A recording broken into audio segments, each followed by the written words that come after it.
Sit in the back, Mara. Nobody wants to see the bookkeeper at the head table. My mother grabbed my elbow and steered me toward a folding chair wedged between the coat racks and a dying ficus plant. She pressed her fingernails into my skin hard enough to leave crescents. And for God's sake, smile when the investors walk in. You look like you're attending a funeral. She wasn't entirely wrong. Someone's career was about to die in this room. She just didn't know whose. I sat down in the folding chair without protest. I smoothed my plain gray blazer, the one my mother called my charity shop uniform, and I placed my hands in my lap. From this angle, tucked behind the coat racks in the back corner of the conference room at Ridley and Holt Commercial Real Estate, I had a clean line of sight to every face at the table. My brother Nathan was at the center, his chair pulled slightly forward, claiming the room the way he always did with volume and square footage. My father, Gerald, sat to his right, beaming like a man who had already cashed the check.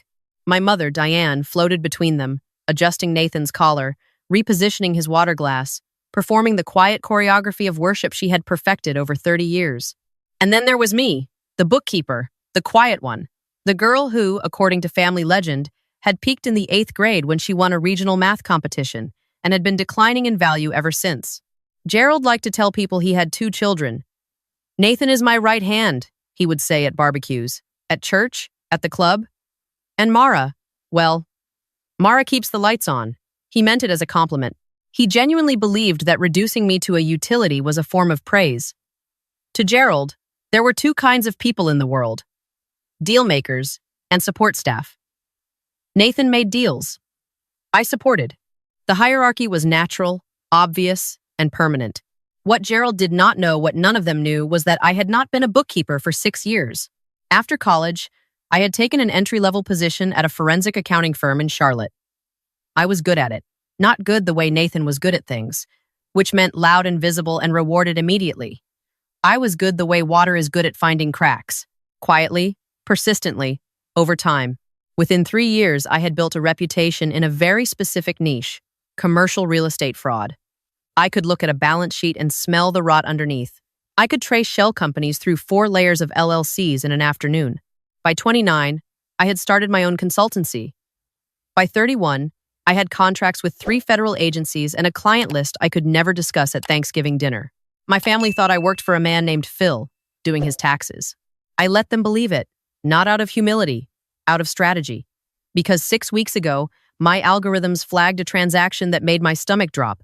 A company called Linden Creek Holdings had purchased a block of distressed commercial properties in Raleigh strip malls, office parks, a half-built hotel, bundling them into a single portfolio and marketing the package to investors as a once-in-a-generation urban revitalization opportunity. The projected returns were absurd, 18% annually, guaranteed. The marketing materials were gorgeous. The financials were fiction. Linden Creek was a shell. Behind it sat a man named Victor Hale, a serial fraud artist who had been running variations of the same scheme across 3 states for a decade. He would buy distressed properties with borrowed money, inflate their appraisals using complicit assessors, package them into investment vehicles, collect buy-in fees from new partners, and vanish before the first audit cycle. The FBI had been tracking him for 2 years, but could never get someone on the inside. And my brother Nathan was about to become his newest partner. Nathan had found Linden Creek through a golf buddy. He had done 0 due diligence. He had looked at the brochure, seen the projected returns, and decided he was a genius. He told Gerald it was a sure thing. He told Gerald the buy-in was $200,000. He told Gerald that once he was a named partner, the commissions alone would clear $1 million in the first year. Gerald believed every word. Gerald always believed every word. He had spent 30 years feeding Nathan's ambitions, the way you feed a furnace, shoveling in fuel and praying for heat. Private high school when Nathan's grades tanked. A brand new truck when he crashed the first one racing on a back road. $50,000 for a sports marketing agency that turned out to be Nathan and his college roommate buying season tickets and calling it networking. Every failure was reframed as a learning experience. Every bailout was an investment in potential. And when I pointed out, gently, at a family dinner 2 years ago, that Nathan had burned through more money than most people earn in a lifetime, Gerald set down his fork and said, "The difference between you and your brother Mara is that Nathan understands that wealth requires risk. You will spend your whole life counting other people's money because you are afraid to make your own." I did not respond. I went home that night and built a spreadsheet of every dollar Gerald had given Nathan since high school.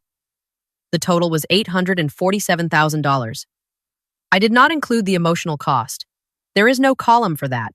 So, when Linden Creek appeared on my radar with Nathan's name attached, I had a choice. I could warn them. I could call Gerald, explain the fraud, show him the evidence, and save him from losing the one asset he had left, the family house on Briar Lane, a 4-bedroom colonial that had been paid off for 12 years. My mother's garden was in the backyard. My grandmother's china was in the dining room hutch. I almost picked up the phone. I almost did. Then I remembered Christmas 2 years ago, when Nathan announced his engagement and Gerald raised a toast, to the son who makes this family proud. He looked at me when he said it, not to include me, to make sure I understood the distinction. I remembered my mother telling me, in the kitchen, while I washed dishes and Nathan watched football in the living room, that I should try harder to be someone worth introducing. I remembered Nathan laughing at my apartment, calling it a starter coffin. I put the phone down, I opened my laptop, and I made a different call. Within 72 hours, I had done 3 things. First, I contacted the FBI's white-collar crime unit and offered my services as a cooperating consultant. They accepted. Second, through my firm, I purchased the senior debt on 4 of Linden Creek's distressed properties, the ones at the core of the investment package. This gave me effective control over the assets Nathan was about to buy into. Third, I placed a forensic specialist named Davis Chen inside the deal as a compliance auditor representing the investment group's board. Davis was ex-Secret Service, specializing in document fraud. He looked like an accountant. He thought like a prosecutor. Today, he was walking through that conference room door I checked my watch about 90 seconds. And my family had no idea that the woman they had parked between the coat tracks was the one holding the detonator. The door opened, and Davis walked in carrying a black leather portfolio and the particular stillness of someone who has testified before federal judges. He did not look at me. We had rehearsed this. To my family, I was invisible. To Davis, I was invisible. The difference was that Davis was pretending. He shook Nathan's hand first. Mr. Whitmore, I've reviewed your application. Impressive ambition. Nathan grinned the way he always grinned when someone validated him too wide, too fast, showing too many teeth. Well, I've been told I have an eye for opportunity. Nathan adjusted his tie, a silk paisley number that probably cost as much as my first month's rent in Charlotte. When Linden Creek reached out, I knew immediately. You can't teach instinct. Gerald nodded vigorously. My son has always had the gift. Even as a boy, he could see value where others saw nothing. He glanced back at me. Unlike some people, who see problems everywhere, I folded my hands tighter. The ficus plant beside me was browning at the edges. I focused on it, counted the dead leaves. 7. I was going to need that kind of patience for the next 20 minutes. Davis opened his portfolio. Before we finalize the partnership agreement, standard protocol requires verification of liquid assets.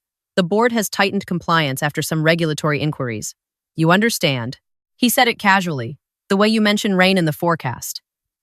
But I caught the word he had planted. Regulatory inquiries.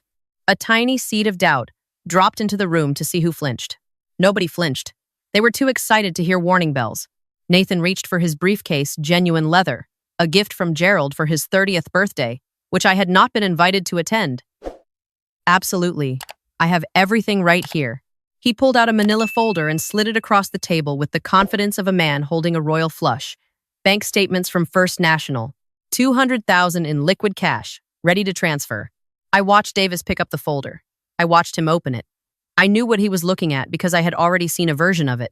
3 weeks ago, when I first began surveilling Linden Creek's incoming partners, I had flagged Nathan's preliminary financials. His actual checking account balance at First National was $1,340. His savings account held $215. He had a maxed-out credit card, a car lease 3 months past due, and a personal loan from a buddy that he had been about to pay back since 2022. The bank statement in that folder was a fabrication. Nathan had taken the real PDF, opened it in a photo editing program, and manually altered the account balance.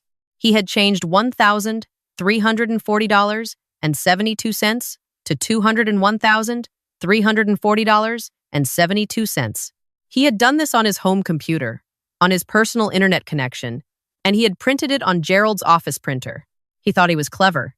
He did not understand that every PDF carries metadata, creation date, software used, modification history. He had built a confession and stapled it inside a manila folder. But I needed him to do something more. I needed him to transmit the forged document electronically across state lines while being recorded. That would transform a state-level forgery charge into federal wire fraud. And that was where Davis came in. Davis studied the paper for a long moment, then set it down. This looks solid on paper. However, our compliance team now requires digital verification. We need the original bank statement forwarded directly from your financial institution's app or website to our secure processing portal. He pointed to the laptop setup at the end of the table, its screen displaying a login page with the Linden Creek logo. It is a new protocol, post-audit environment. I am sure you understand. Nathan's smile held, but I saw his left hand move to his thigh under the table. He pressed his fingers into the fabric of his slacks. A pressure response. Stress. His brain was calculating. If he logged into his real First National account on that screen, everyone would see $1,340. The fantasy would collapse. Gerald would see. Diane would see. The partnership would evaporate. But if he sent the doctored file, the PDF, on his laptop, it would look like a forwarded bank statement. Digital. Official seeming. Problem solved. He just had to send it from his email to their portal. Right now? Nathan asked, his voice one pitch higher than normal. Time sensitive? I'm afraid, Davis said, checking his watch. The board locks partnership allocations at 5 p.m. Eastern. If we can't verify by then, the seat goes to the next applicant. He paused. There are 11 people on the wait list. Gerald leaned forward. Nathan, just send it. What's the problem? No problem, Nathan said too quickly. No problem at all. He pulled out his laptop. I watched him navigate to his email. I watched his eyes dart to the file he had saved on his desktop, labeled FN Statement October Final, FPDF. I watched him attach it to a new email addressed to the Linden Creek Compliance Portal, a portal that routed through 3 encrypted redirects directly to a secure server controlled by my firm and monitored by the FBI. He hit send. My phone buzzed in my blazer pocket. One vibration. The file had arrived. Davis glanced at his tablet and gave a nearly imperceptible nod. Nathan leaned back in his chair, exhaling. He was smiling again. He thought the hard part was over. The hard part hadn't started. Davis reviewed his tablet for another moment, then closed his portfolio halfway. Liquidity confirmed. Now, standard partnership onboarding requires immediate collateral to secure the seat pending wire transfer. This protects both parties during the clearing period. He produced a document from his case crisp, bound in blue legal backing, printed on heavy stock. He placed it in front of Gerald. This is a collateral pledge agreement. It places a temporary lien on residential property located at. He glanced at the page. 14 Briar Lane. 4-bedroom colonial. Currently owned free and clear by Gerald and Diane Whitmore. The lien secures the $200,000 partnership buy-in until the wire transfer clears. Standard 48-hour window. Once funds are verified, the lien is dissolved. The room temperature dropped. I felt it. My mother's hand went to her pearls, a reflex she performed when she was frightened, the way some people touch a crucifix. Gerald stared at the document. For the first time all afternoon, his confidence cracked. Just a hairline fracture, but I saw it. You want the house? Gerald asked. Temporarily, Davis said, his tone as bland as oatmeal. As I said, 48 hours. Once the capital is verified and transferred, you'll never think about this document again. Gerald looked at Nathan. Nathan was leaning forward, his jaw tight, his eyes bright with the particular desperation of a man who could see the finish line and was terrified someone would move it. Dad, it's 2 days, Nathan said. The money's there. You saw the statement. 2 days and we're in. Do you know what the annual distributions are for named partners? $300,000 minimum. You could retire. Actually retire. No more worrying about the roof, the property taxes, any of it. Gerald wavered. He picked up the pen, set it down, picked it up again. Diane spoke for the first time. She turned in her chair, looked directly at me the first time she had made eye contact with me in over an hour, and said, Mara, go get more water. The men are working. The men are working. I stood up. I walked to the side table. I poured water into a fresh glass with absolute precision. And as I set it down in front of Gerald, close enough to hear him breathing, I heard Nathan whisper, barely audible, Dad, don't think. Just sign. This is what we've been waiting for. Gerald signed. The pen scratched across the paper. Davis stamped it. The lien was recorded. The house, my grandmother's house. The house where I learned to ride a bike. The house where I had hidden in the upstairs closet during thunderstorms. The house I had not been welcome in for 3 Christmases was now collateral in a federal fraud investigation. Nathan stretched his arms above his head, victorious. "Well, little sister," he said, grinning at me. "Looks like the Whitmore name is about to mean something again. Maybe I'll put you in charge of filing at the new firm?" He laughed. Gerald laughed. Diane almost laughed, then remembered she was supposed to be dignified. I set down the water pitcher. I reached into my blazer and took out my phone. I walked, slowly and deliberately, to the head of the conference table, the seat no one had offered me. "Actually," I said, "you won't be filing anything." Nathan's smile didn't drop immediately. It sort of froze, the way a screen freezes before it crashes. "What?" I connected my phone to the conference room's display screen. The monitor on the wall flickered to life. "Mr. Chen," I said. Davis straightened. "Please confirm for the room who retained your services for today's meeting." Davis spoke clearly. "I was retained by Mara Whitmore, principal of Whitmore Forensic Consulting, and cooperating consultant with the Federal Bureau of Investigation's Financial Crimes Enforcement Division." The silence that followed was not like a normal silence. It was structural. It was load-bearing. I could feel the weight of it pressing on every person in the room. I tapped my phone. The first document appeared on screen. "This is the corporate registry for Linden Creek Holdings," I said. It was incorporated in Delaware 11 months ago by a man named Victor Hale, who is currently under federal investigation for running fraudulent investment schemes across North Carolina, Virginia, and Georgia. Linden Creek is not an investment firm. It is a collection vehicle. The properties in the portfolio are worth roughly 40 cents on the dollar compared to the appraisals in your brochure. I tapped again. Second document. This is Nathan's real account balance at First National Bank, pulled this morning via a legal subpoena, $1,340.72. Nathan stood up. His chair rolled backward and hit the wall. That's a snapshot. The funds are in transit. Sit down, Nathan." He didn't sit, but he stopped talking. I tapped again. Third document. "This is the PDF you emailed 11 minutes ago to what you believed was Linden Creek's compliance portal. The metadata shows it was created in Adobe Photoshop 6 hours ago. The font used for the altered balance doesn't match First National's standard output, and the routing number in the header has a transposition error because you copied it by hand instead of exporting the original." I zoomed in on the discrepancy. "You digitally altered a financial document and transmitted it via the internet across state lines with the intent to secure a $200,000 investment under false pretenses. That's federal wire fraud. Sentencing guidelines suggest up to 20 years. Gerald's face had gone a color I had never seen on a living person. Gray-white, like wet newsprint. He gripped the edge of the table. "Mara," he said, and his voice cracked on my name, which was almost funny because he so rarely used it. "Mara, what is this?" "This is an audit, Dad. The kind you told me I was only good for." I turned to face them fully. My mother had stopped touching her pearls. Her hands were in her lap, clenched into fists. Nathan was standing against the wall, his chest rising and falling too fast. I placed 2 documents on the table. Option A. I pointed to the first. I forward everything, the forged statement, the metadata analysis, Nathan's real financials, the collateral pledge, and 7 hours of surveillance footage to the FBI field office in Raleigh. Nathan is arrested. The house is seized as part of the investigation. You lose everything. I pointed to the second document. Option B. Nathan signs a full written confession, which I hold in escrow. Gerald signs the house over to my firm via a voluntary deed transfer. I assume the mortgage-free title, cover all property taxes and maintenance costs, and allow you and Mom to continue living there as tenants under a 5-year lease at a nominal rate. Nathan forfeits any claim to the property and vacates within 30 days. No federal charges. No prison. "You can't do this," my mother said. Her voice was thin and sharp, like a reed about to snap. "You're a bookkeeper." "I was never a bookkeeper, Mom. You just never asked what I actually do." Nathan slammed his hand on the table. "This is entrapment. You set this whole thing up." "I didn't set anything up, Nathan. Victor Hale set it up. He built the trap. You walked into it. All I did was make sure the person holding the evidence was someone who would give you a choice instead of a sentence." "I'll fight this in court," Nathan said. "With what money?" I asked. "With what lawyer?